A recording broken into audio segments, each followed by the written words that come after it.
Hi friends, అందరికీ hi. ఈరోజు Indian polity సబ్జెక్ట్లో కరెంట్ ఇండియన్ పాలిటీకి రిలేటెడ్గా కొన్ని ముఖ్యమైన ప్రశ్నలు మరియు సమాధానాలు చూద్దాం. అందులో ముందుగా 52వ ప్రశ్న చూడండి. 2018 మార్చిలో గౌరవప్రదంగా మరణించే హక్కు జీవించే హక్కులో అంతర్భాగమని సుప్రీంకోర్టు తీర్పునిచ్చిన కేసు ఏదని చెప్పి మనకు అడగటం జరిగినది.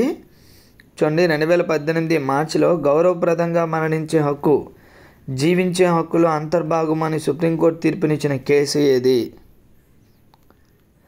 ఆప్షన్ చూడండి, living will case. Option B, పరోక్ష కారుణ్య మరణం case. Option C, right to advance medical directives. చూడండి, option A living will case, option B పరోక్ష కారుణ్య మరణం case, option C right to advance medical directives, option D పైవన్యూ. Answer option D పైవన్యూ. ఇవన్నీ కూడా ఆన్సర్ పైవన్యూ. నెక్స్ట్ 53వ ప్రశ్న. న్యాయవాద వృత్తిలో ఉంటూ నేరుగా సుప్రీంకోర్టు జడ్జి అయిన తొలి మహిళ. న్యాయవాద వృత్తిలో ఉంటూ నేరుగా సుప్రీంకోర్టు జడ్జి అయిన తొలి మహిళ. ఆన్సర్ ఇందు మల్హోత్రా. చూడండి, ఆన్సర్ ఇందు మల్హోత్రా, ఆప్షన్ సి. నెక్స్ట్ 54వ ప్రశ్న. ప్రస్తుత రాష్ట్రపతి నెల వేతనం. చూడండి, మనం జనరల్గా 5 లక్షలు ఇవి మనకేంటి వార్షిక వేతనాలు అవి.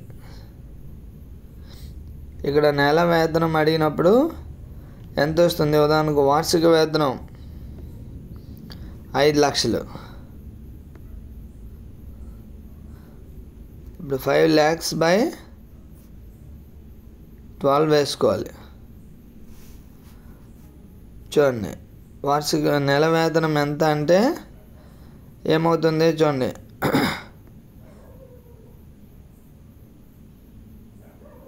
12,448. నెక్స్ట్ ఇంకా 2 లక్షలు ఉంది. అంటే సుమారుగా 48,000.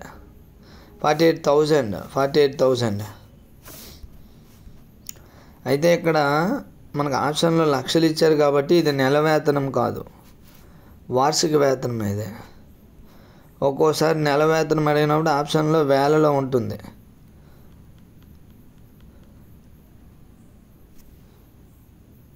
అంటే సుమారుగా 48,000 అని గుర్తుపెట్టుకోండి. వార్షిక వేతనం 5 లక్షలు.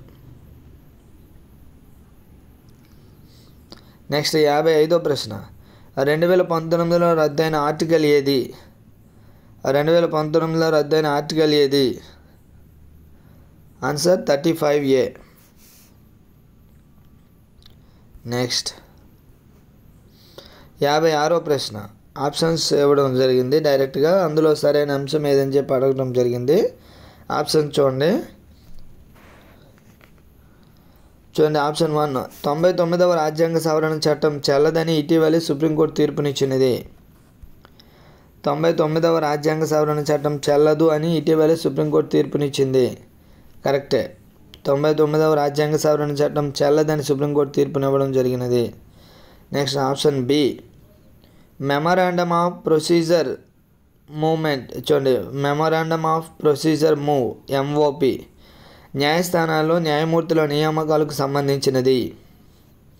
న్యాయస్థానాల్లో న్యాయమూర్తుల నియామకాలకు సంబంధించినది. కరెక్టే. నెక్స్ట్ ఆప్షన్ సి,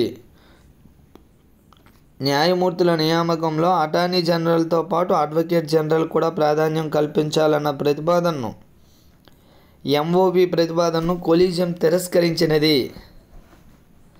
ఇదే కరెక్టే. న్యాయమూర్తుల నియామకంలో అటార్నీ జనరల్తో పాటు అడ్వకేట్ జనరల్ కూడా ప్రాధాన్యం కల్పించాలన్న ప్రతిపాదనను ఈ యొక్క MOP ప్రతిపాదనను కొలీజియం తిరస్కరించినది.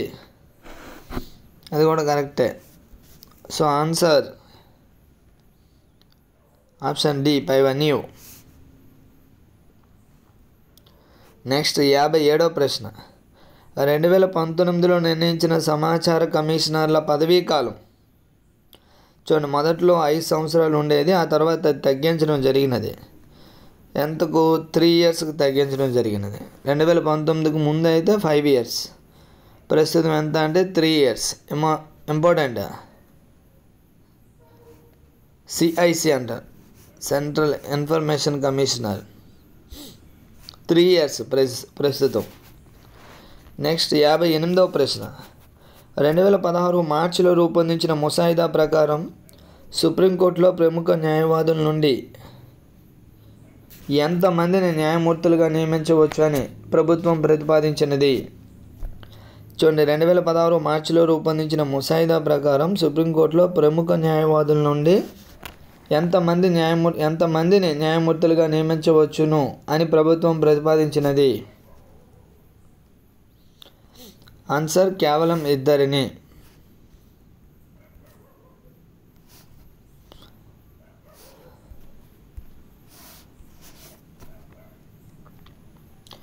నెక్స్ట్ 59వ ప్రశ్న.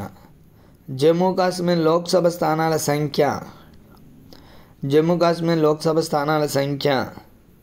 ఆన్సర్ 5. నెక్స్ట్ తర్వాత ప్రశ్న. లడఖ్ లోక్సభ స్థానాల సంఖ్య 1. నెక్స్ట్ 2019లో నిర్ణయించిన సుప్రీంకోర్టు న్యాయమూర్తుల సంఖ్య. 2019లో నిర్ణయించిన సుప్రీంకోర్టు న్యాయమూర్తుల సంఖ్య. ఆన్సర్ 34. ఇది ఇంపార్టెంట్. ఇది సుప్రీంకోర్టు న్యాయమూర్తుల సంఖ్య ఎంత అంటే 34. నెక్స్ట్ 62వ ప్రశ్న. ఎస్ఏ బాబ్డే ఎన్నవ సుప్రీంకోర్టు ప్రధాన న్యాయమూర్తి? సుప్రీంకోర్టు ప్రధాన న్యాయమూర్తి. ఆన్సర్ 47వ. కానీ ఇప్పుడు ప్రస్తుతం అయితే 51వ సుప్రీంకోర్టు ప్రధాన న్యాయమూర్తి ఎవరు అంటే సంజయ్ ఖన్నా. అదే కాగ్ అయితే సంజీవ్ మూర్తి. అదే సంజీవ్ ఖన్నా ప్రస్తుతం 51వ సుప్రీంకోర్టు ప్రధాన న్యాయమూర్తి. నెక్స్ట్ 63వ ప్రశ్న. 2019 నుండి మానవ హక్కుల కమిషన్ చైర్మన్ సభ్యుల కాల పరిమితి ఆల్రెడీ అక్కడ ఇవ్వడం జరిగినది. ఎంత? 3 years. నెక్స్ట్ 62వ. చూడండి, ఎస్ఏ బాబ్డే ఎన్నవ ఇప్పుడు ఆల్రెడీ జస్ట్ ఇప్పుడే ఇచ్చిన ప్రశ్న మళ్ళీ ఇచ్చాడు.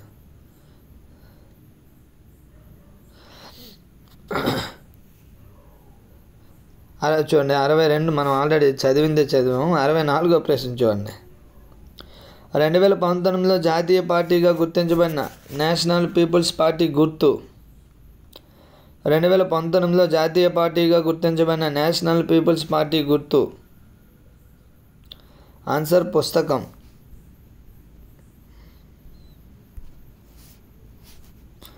నెక్స్ట్ 65వ ప్రశ్న. జాతీయ పార్టీ హోదా ప్రమాదంలో పడిన పార్టీలు ఏవి? చూడండి ఆప్షన్స్. సిపిఐ, అది కూడా Bahujan Samaj party, national Congress party, చూడండి నేషనలిస్ట్ కాంగ్రెస్ పార్టీ. ఇవన్నీ కూడా answer 5 CPI, Bahujan Samaj party, Nationalist Congress party ఇవన్నీ కూడా ప్రమాదంలో ఉన్నాయి. నెక్స్ట్ 66వ ప్రశ్న. 2019 నుండి జమ్మూ కాశ్మీర్ కేంద్రపాలిత ప్రాంత ఎమ్మెల్యేల పదవీ కాలం. 2019 నుండి జమ్మూ కాశ్మీర్ కేంద్రపాలిత ప్రాంత ఎమ్మెల్యే పదవీ కాలం. ఆన్సర్ 5 సంవత్సరాలు. గతంలో వారికి 4 సంవత్సరాలు ఉండేది. వారిది స్టేట్హుడ్ నేచర్ వచ్చిన తర్వాత ఇప్పుడు ఇండియా మొత్తం ఒకటే రూల్ వర్తిస్తుంది కదా, so 5 years. Thank you friends, thank you to all. మన యొక్క ఛానల్ని మొదటిసారిగా విజిట్ చేసిన వారు ఎవరైనా ఉంటే తప్పనిసరిగా ఛానల్ని సబ్స్క్రైబ్ చేయండి. అదేవిధంగా ఏదైనా డౌట్ ఉంటే కామెంట్ సెక్షన్లో కామెంట్ చేయండి, వీడియో లైక్ చేయండి, షేర్ చేయండి. Thank you to all.